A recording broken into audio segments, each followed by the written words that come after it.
but my purpose here is to welcome President Barroso.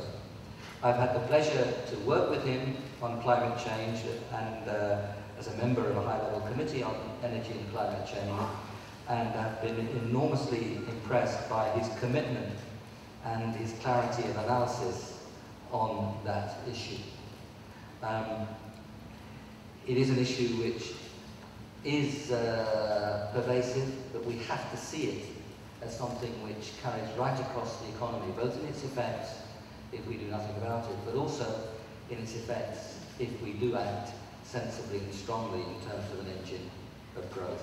And I've worked with him and seen his commitment on this issue. He has been an undergraduate and a graduate student in law, political science, and international relations. He's taught these subjects at universities in Portugal, Switzerland, the USA, and elsewhere. He's published extensively. As I said, he really is one of us. He also has championed research at the European level through his support for the idea of the European University, the European Institute of Technology, and the European Research Council. In political life, he has held the great positions of state in his own country, Portugal, as State Secretary for Home Affairs and State Secretary for Foreign Affairs. He became Prime Minister in 2002, and as Prime Minister of Portugal, strode the international stage. He has been very active over the years as Minister and Prime Minister on key issues of conflict resolution around the world, for example, in East Timor, in Bosnia, and in Congo. He has been President of the European Commission since 2004. It's a great honour, President Barroso, to have you with us today and to hear your thoughts on overcoming the crisis, Europe's new opportunities. Thank you so much for being with us.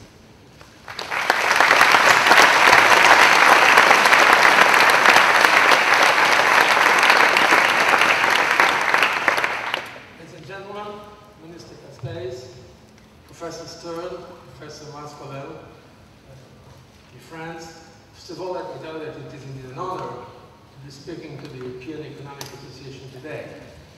Apart from being an honor to speak to such a distinguished audience, it's also a pleasure to be back in Barcelona and also to respond positively to the kind invitation of my good friend, Professor Nicholas Stern, someone that we all recognize as for his great contribution also to make the informed public opinion in the world more sensitive to the so crucial issue of climate change. And I think it is a curious coincidence that I'm attending your annual Congress for the first time just when the economics profession is coming under scrutiny. Many people, including the British Queen, are asking why economists fail to see the crisis coming. Others even argue that economists help to cause it. It seems that mainstream economic models were unable to capture some of the complexities which were necessary to grasp the current crisis. Yes, the critics have certainly gone too far, so I don't come here as a signal of solidarity with you. The critics have gone too far because perhaps our perceptions of the science of economics were unrealistic, or perhaps our perceptions about human behavior and the rationality of human behavior are unrealistic. Perhaps we put too much faith in some models and fail to understand its inherent limitations. Perhaps we fail to understand, for example, that economic models, though immensely useful reference tools, are simplifications. All models are simplifications that may fail at times to provide useful approximations to complexities of human behavior and to the aggregation at macro level of individual behavior. Many economists were concerned about imbalances in financial markets and the global economy. A few showed remarkable prescience. For example, Robert Shiller focused on the stock market in his 2000 book, Irrational Exuberance. In the second edition, published in 2005, he enlarged the book to include an extended discussion on housing markets. Maybe these economists should have been even louder in their warnings. But would they have been listened to? Would the will to act have been found? Was our system of public opinion, political and public administration system ready to accept those analyses? I think that in the end, the failure to predict ahead of the crisis was a collective failure. A failure on the part of economists, certainly, but also many actors in the economic system, from banks to regulators to supervisory authorities, and also political leaders too. I think, in fact, you said the same, we have to be modest about this situation and try to identify exactly what went wrong. In any case, I don't think it is useful to play the blame game. What matters now is that we all draw the lessons from the crisis and apply these lessons in the future. From what I read, I understand that the crisis has unleashed a great deal of fresh thinking in economics. Macroeconomists are apparently re-examining their models. Financial economists are revisiting the influence of incentives on market efficiency.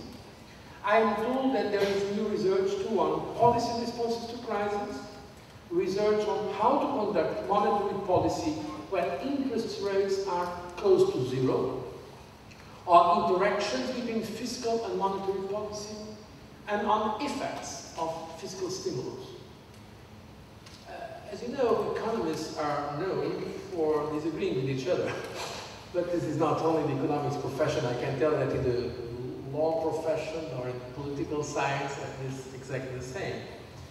George Bernard Shaw famously said, if all economists were laid end to end, they would not reach a conclusion.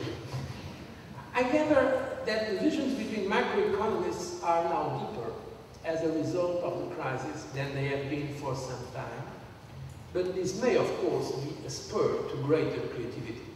Let me tell you in a very informal way that because of the position I fulfill today, and I very often call and invite some leading economists to give some advice in the European Union, and I'm indeed quite surprised to see the level of disagreements that I found, not only in the policy recommendations, but also in some basic analyses that were presented more recently.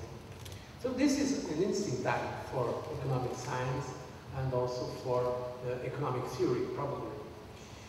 But I really believe that whatever people say about the dismal science, we, all those that have a responsibility, political leadership or policy making responsibility, will continue to be very dependent on your advice.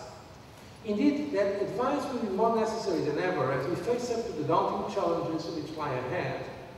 In facing those challenges, I think we must all show a degree of humility.